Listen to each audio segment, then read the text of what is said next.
Bayangkan, anda sedang berdiri di persisiran pantai yang indah di Port Dickson, Malaysia. Di hadapan anda berdiri sebuah hotel resort mewah yang bernilai 240 juta ringgit. Wah, gambaran itu memang sangat kuat. Betul bukan? Dulu paling banyak pun anda hanya akan menempah bilik untuk bercuti. Tetapi bagaimana jika saya katakan bahawa bangunan fizikal yang besar ini boleh ditukar melalui kontrak tinta menjadi ribuan serpihan digital yang mempunyai hak pemilikan, lalu terus dimasukkan ke dalam dompet kripto anda? Selamat datang ke sesi kupasan mendalam kita pada hari ini. Saya hos anda. Hai semua, saya sangat gembira dapat bersama anda untuk mendalami topik hari ini. Tepat sekali.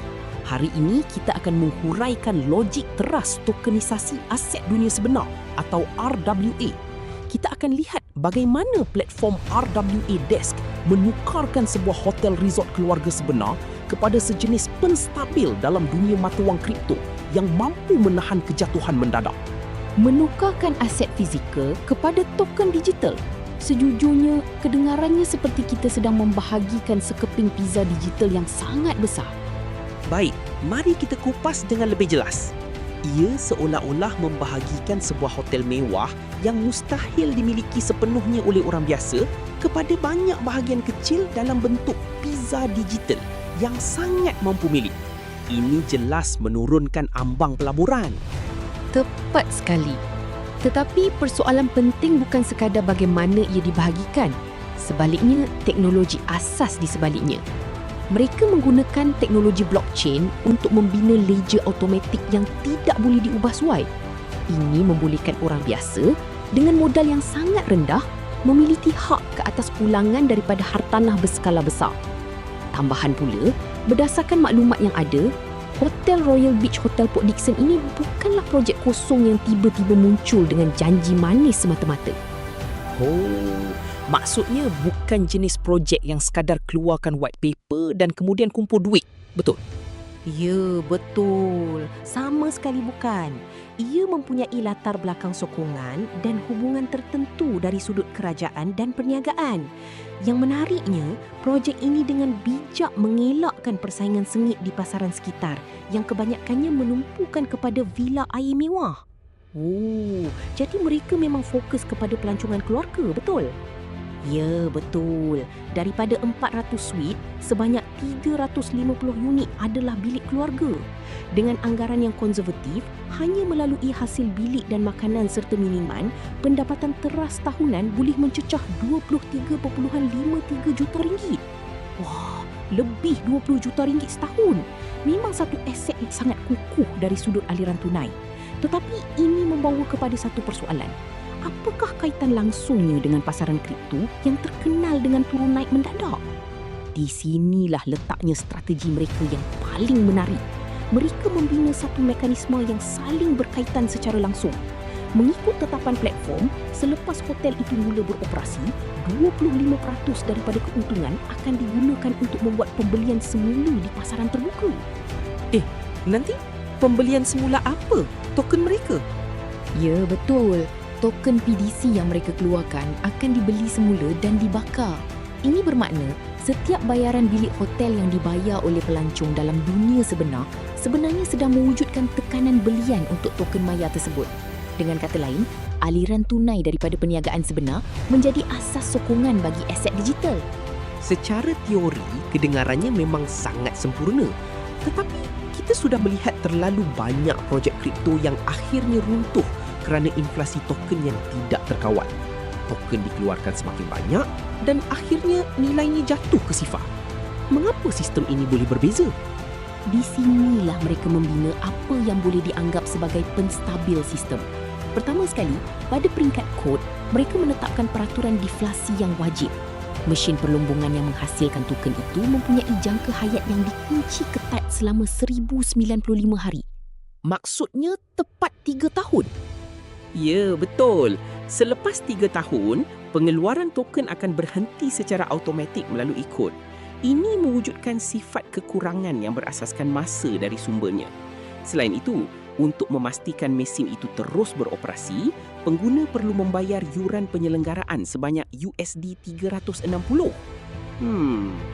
Daripada jumlah itu, 40% akan terus digunakan untuk membeli semula dan membakar token. Ada satu perincian yang saya kurang faham, malah saya rasa agak berisiko.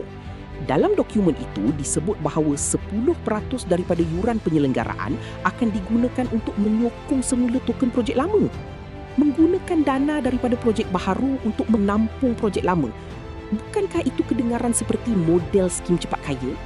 Itu satu persoalan yang sangat tajam. Jika dilihat pada permukaan, memang mudah untuk orang membuat tafsiran sedemikian. Tetapi kita perlu menilai logik operasinya secara objektif.